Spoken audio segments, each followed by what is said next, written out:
Crappie are real prolific spawners, so we don't do much management as far as population management, but we do a lot of activity as far as trying to construct places where it'll draw the crappie in, where they'll stop and hang around a while. Fish attractors, we call them. And we use different things. We use cedar trees. They're probably one of the best.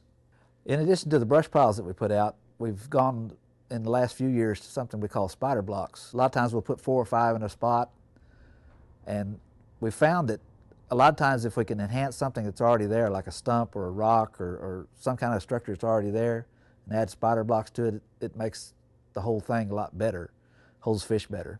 It's really, really simple. You don't have to have a $50,000 bass boat and tons of really expensive rods. You can go and buy just a simple rod and reel, grab a couple of jigs, and you can go out and catch dinner that night. You can go to local ponds or your local lake. You know, the Oklahoma Department of Wildlife has got tons of different attractors out on almost all lakes, and you can just go to one of those, find the right depth, and catch fish. When it comes to jig sizes, colors, all of that, keep it pretty simple. It doesn't make as big of a difference as what a lot of people think. If crappie's not going to swim up to a white and chartreuse and not eat it because it's black and pink, that's not going to happen. So just keep it simple. Live bait's also another great way to catch them. If you're at a dock like this and there's not a lot of people around, set out some minnow poles and then grab your jig pole, and you're going to catch more fish that way. You know, when it comes to jig selection,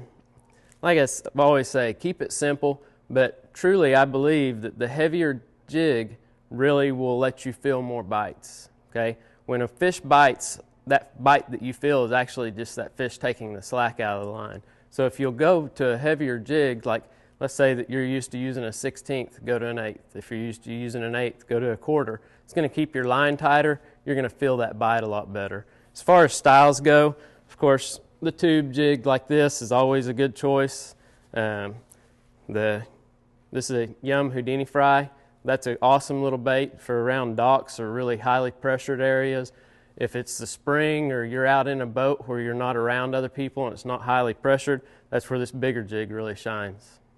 You know, and if you're just getting started at crappie fishing, of course you don't need a real elaborate setup. Just go get you a Zebco 33 combo.